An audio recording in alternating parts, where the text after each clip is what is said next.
are about a week and a half away from Downtown Showdown, coming to you live from University Plaza in Hagerstown, Maryland, Saturday, September 30th. Tonight, we're going to show you a couple of matches from last Downtown Showdown. Danny Moe versus Brittany Blake, and in our main event, TJ Sykes goes one-on-one with the Neon Ninja Facade. Trade show displays, step and repeat backdrops, pull-up banner stands, table throws, all your large printing needs. Call Display J at 301-378-9363. Facebook, Twitter, and Instagram. DisplayJ.com. In the heart of downtown Hagerstown, experience what makes this heart beat. Be inspired by plays, music, comedy, and so much more in the intimate and grand Act Black Box Studio. Let your child explore their creativity with their classes and junior productions. Unite the community with us through the magic of the arts. Inspire, explore, unite. Authentic community theater. Visit us at www.actforall.org. Tonight's broadcast is brought to you by the Casually Uncomfortable podcast. Uncensored rants, randomness, and relatable topics. Join Chuck Jerome as he rants about whatever comes to his mind, wherever you podcast. Now, back to the action.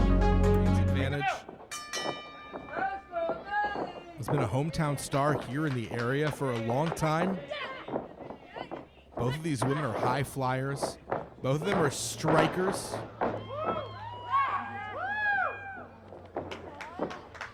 Danny Moe taking control early right now.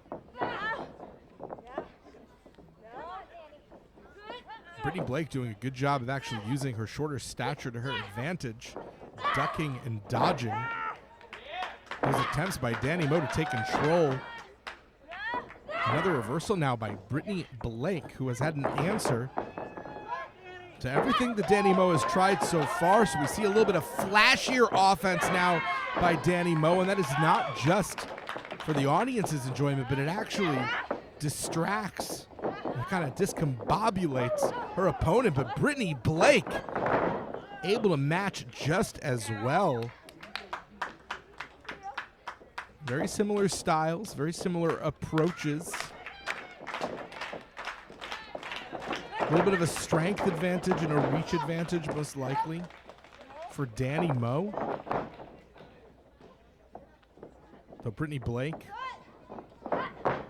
has been both a favorite and a foe here in this area over the years. So far, a lot of seeming respect between these two competitors. Backslide, this is our first pin attempt of the match. Already getting two. And Danny able to hold on, not allowing Brittany even a moment to get herself together. So Brittany's going to force the break. Her own pin attempt right there. And she does take some space, and it seems like Danny may have caught an errant punch to the nose that's going to cause her eyes to tear up. Can affect your ability to breathe, and that really can get in the way of your long-term ability, your cardio in the match. We may start to see, as we do, a wild swing by Danny Moe trying to now end this quicker. She can't breathe. She can't focus. And now Brittany Blake making the most of the opportunity with some high-impact offense, pushing Danny Moe inside,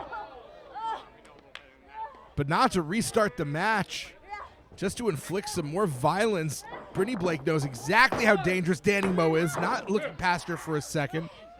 A 2 count, checking the temperature of just how much more damage Brittany Blake needs to inflict in Danny Moe to walk out of her debut with a victory. I can't sit well with a woman of Brittany Blake's stature in the area. To hear a lot of talk about someone else being the top dog. Danny Moe, shotgun kick right to the head of Brittany Blake. A little bit of air there between the shoulders. and the chest of Danny Moe, potentially allowing Brittany Blake the opportunity to escape. And now Danny doing what she can that Brittany may not be able to match, and that would be power with that big slam and the balance. Brittany Blake taking advantage. Danny Moe thought Brittany was a little more out of it, and now Brittany seems to be targeting the midsection.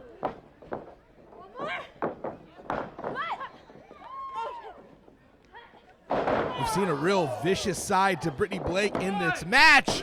A 2 count there, and it has been welcome and effective. Brittany doing everything it takes to win this match, showing just how badly she wants it, how much a win here in Voltage means to her. Well appreciated, forcing Danny Moe to bring it. This may be the most competitive match we've seen yet in Danny Moe's career.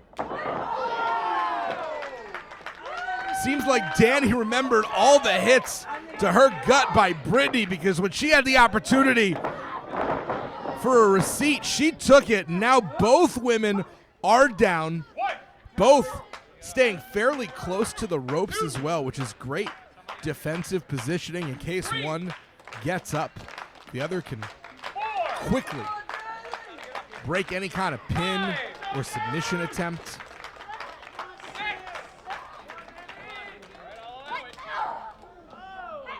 Both wrestlers now to their knees,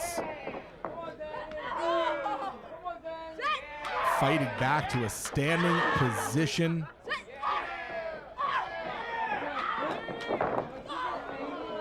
This entire match has been such an even back and forth. This is going to come down to who may make a mistake. Danny Moe with that TKO. Can she score it? And at the last moment, Brittany Blake gets that shoulder up. Not even a kick out so much as just a reach for the heavens. Trying to grab the sky for life, and she does survive to continue fighting. Brittany looking a little worse for wear now. Step up Enziguri knocking Danny Moe down. Has she taken her out? Has she done what she needs? That screech showcasing how frustrating this has become for Brittany Blake.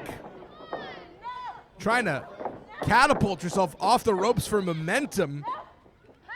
And instead, Danny Moe catches her, using gravity as her ally for the assist. Now Danny Moe maybe taking a page out of her tag team partner Facade's playbook. That rope walk, and instead of a kunai kick, it's a crossbody from the middle, and Danny Moe continues.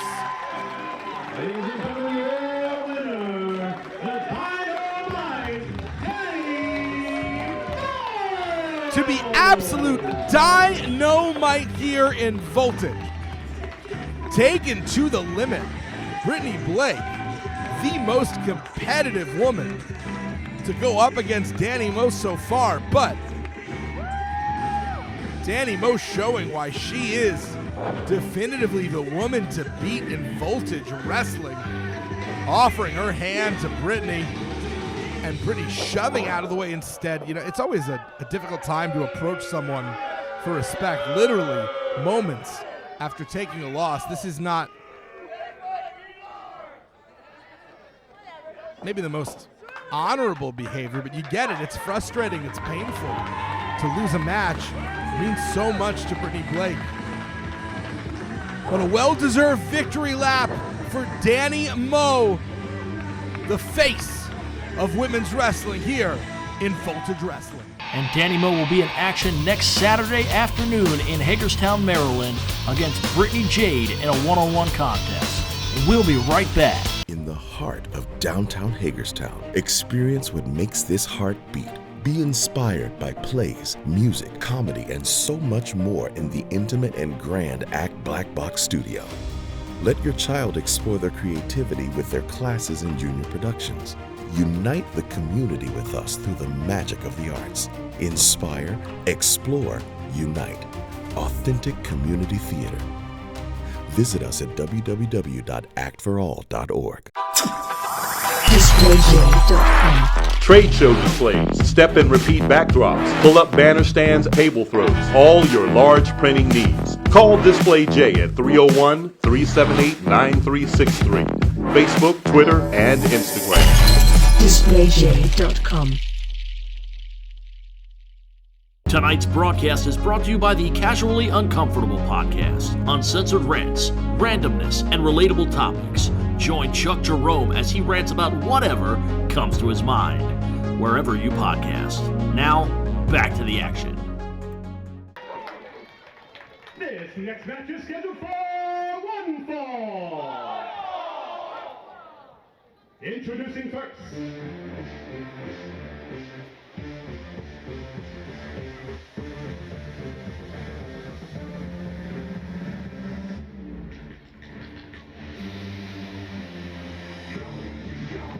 He roams the streets at night. He's creeping while you're sleeping.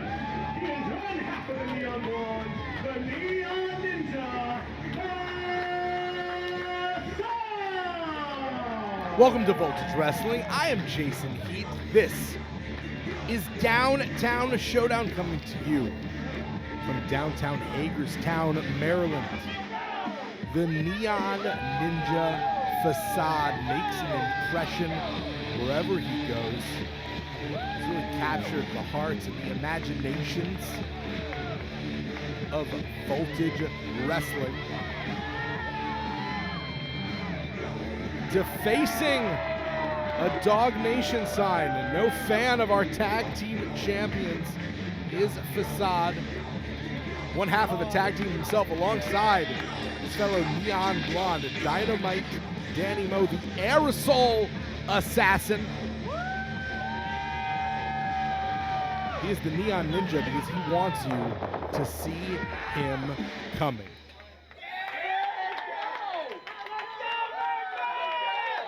And his opponent.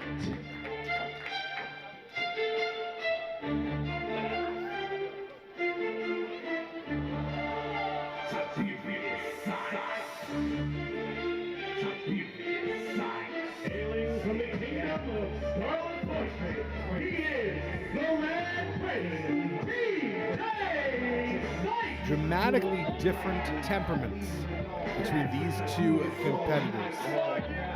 The Red Prince, TJ Sykes, the epitome of calm, cool, and collected. Walks to his own pace, pays no attention to what anyone else thinks about him. There is a unique confidence to this man.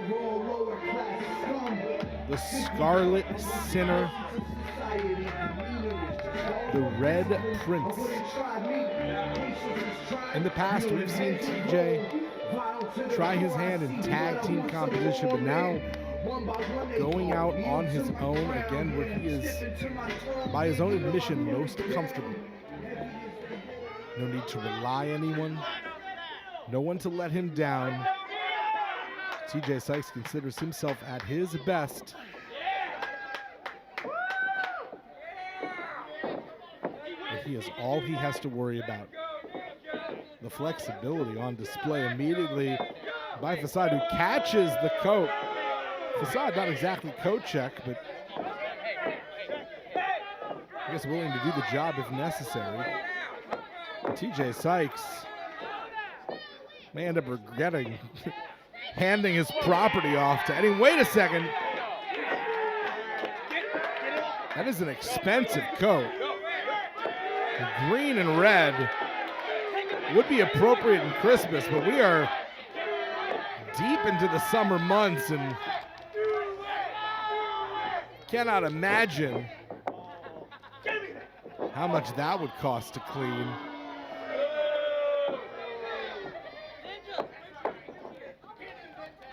Maybe TJ Sykes will think twice about disrespecting his opponents, taking a walk, taking a moment to regain his composure.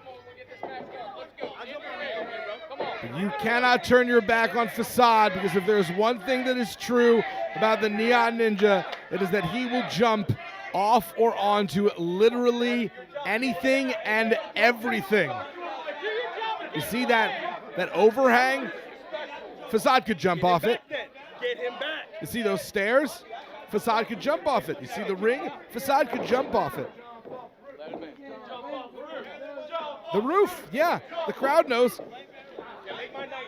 Facade is willing to put his body on the line in order to score a victory.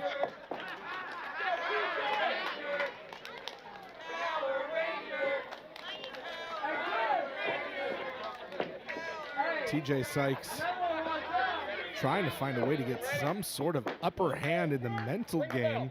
And finally, this match is underway. Usually, Sykes is an intimidating presence to a wrestler, but Facade does not seem bothered whatsoever. You can sort of see the wheels, the gears turning in the mind of TJ Sykes. And how do I get in the head of someone who's absolutely fearless, sometimes to their own physical detriment? Maybe surprisingly, it's Facade forcing Sykes into the corner. Sykes with some more mass on him. One would expect him to be able to maybe push Facade around, but Facade is unexpectedly powerful. You look at that frame. That is a body for go. Facade is a world-traveled athlete. Has been around the globe. TJ Sykes is a regional veteran who has stacked up very impressive wins across the course of his career. A win against Facade could really help launch TJ towards a shot at the Grand Championship, which is what both these men and so many others on the roster are working to try and get towards, to have a shot at the Beast Man. Both these men have a tremendous technical expertise. They can work hold for hold. Though you will see more high-risk offense by Facade, looking to flash a little bit of extra razzle-dazzle. And there's that speed that TJ Sykes keeps in reserve. Keeps a methodical pace and then can explode in an instant. And Sykes looks beside himself. This match has not seemingly gone the way Sykes anticipated. He came out with such focus. And in a very rare occurrence, it's Facade who has really gotten in the head of the Red Prince. Facing some of his own medicine is TJ Sykes, immediately flipped onto his back. And Sykes is yet to have an answer for Facade, but a simple kick to the gut seemingly may change the equation. And Facade usually ending in a handstand position, wasn't able to at first. It seems like that kick by Sykes did more damage than even he intended, but you see the strength, the balance on display by Facade, and Sykes gotten worked up into a lather. When you get mad, you can make mistakes. And Facade has done a great job of taking TJ Sykes out of his cool, calm, and collected mindset.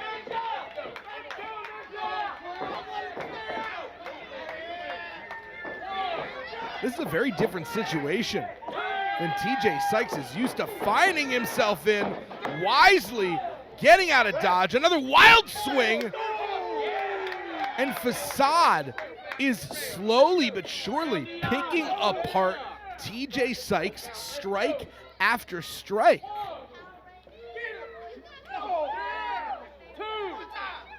And now, as Sykes thought he could take a moment to balance himself against that pole, maybe get a very small moment of respite, instead, that pole is working against him thanks to Facade, who is able to get a few high fives from the crowd, and now what he can't afford to do is take his eyes off the prize for a moment. And Facade continuing the assault on Sykes. Credit to TJ. He took advantage of just a moment of distraction by Facade, but Facade has really been able to turn it around. And yet again, Sykes finds a moment and takes full advantage. The referee not paying attention. Sykes getting a low blow by kicking the rope. It's such great awareness by TJ Sykes. That's why you cannot count him out at any time until the 3 count. Because Sykes is always planning and plotting, and now a deep stack, and you see Facade not even kicking out, but rolling his shoulder over. Is that a case of working smart, not hard? Very possibly, but also could be a sign that Facade is still weak in that gut. Another kick. TJ Sykes might be seeing the same thing. Earlier, when going for that handstand, it looked like those abdominal muscles could not hold for Facade. When you kick up, when you kick out of a pin, you have to tense that full abdomen. If that's weak, that could be a real difficult position for Facade, making all of TJ Sykes' pinfall attempts that much more effective. We're gonna see, and yet again, Facade more lifting his shoulder up, reaching for the sky rather than kicking out with authority. That midsection may be compromised. Now TJ Sykes slowing things down, trying to ground the aerosol assassin, the daredevil, the risk taker. Whenever Facade is near those ropes, he's at his most dangerous, so keep him in the center, keep him away, continue to ground him. Now Facade doing everything he can to try and fight out, but Sykes is not going to let this advantage go easily. For the first time, it is Facade escaping to the outside to try and recover. There is an intentionality to the pace, to the gait of TJ Sykes, who survived a lot of combination offense earlier in this contest to be able to take advantage of this moment of seeming weakness on the part of Facade. The Neon Ninja's lights may be about to go out. 2 count for the Red Prince as voltage color wars continue. Red versus green right here. Neon versus Crimson.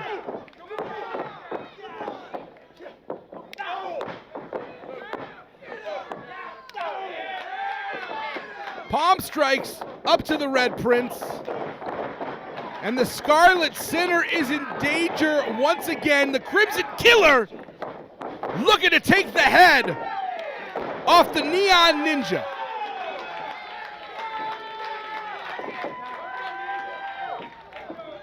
And the ability for Facade to strike so accurately with those educated feet when he can barely see his opponent from behind. It's astounding.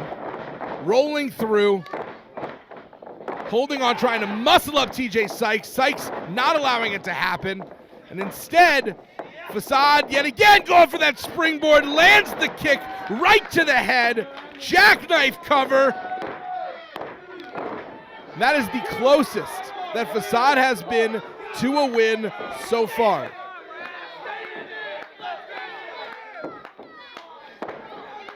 Almost trying to charge up right now is Facade.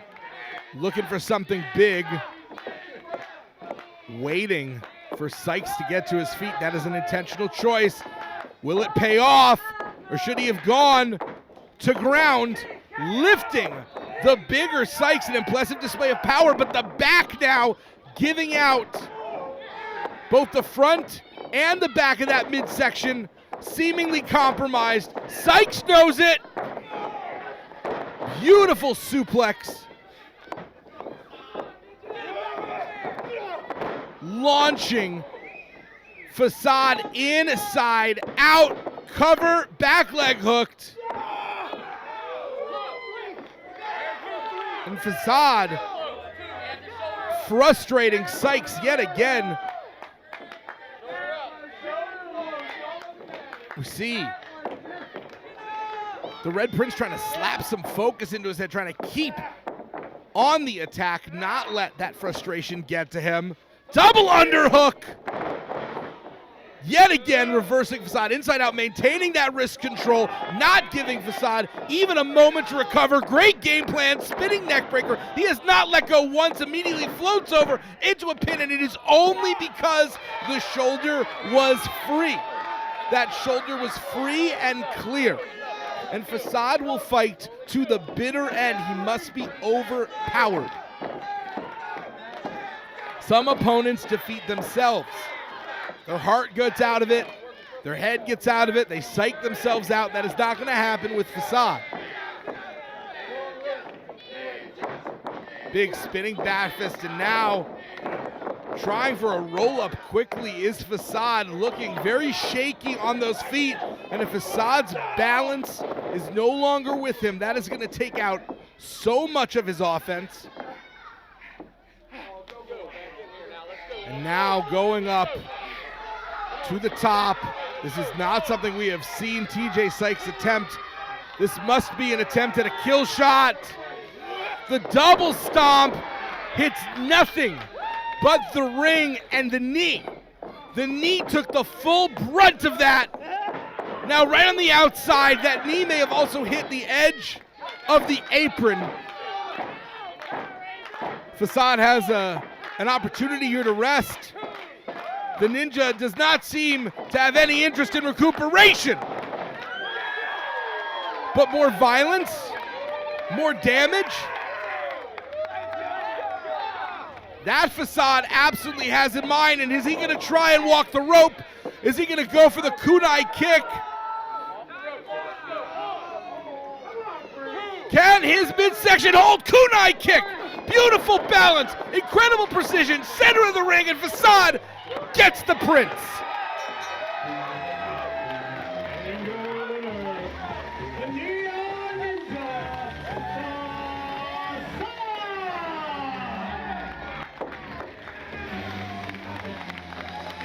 The Blood Throne had better find a new heir, because we just saw Regicide, Facade, taking out TJ Sykes in a hard-fought match where it seemed like Sykes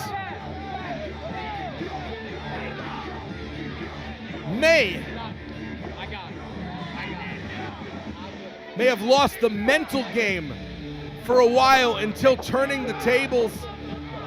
But it was Facade who was able to achieve the victory, now extending a hand. And it looks like Facade has earned respect, unorthodox though his offense may be, returning the property, which is good to see. TJ Sykes putting up a hell of a fight. The Neon Ninja will be in action next Saturday night, September 30th, against Jace Carr at Downtown Showdown. From all of us here at Voltage Wrestling, we will see you next week.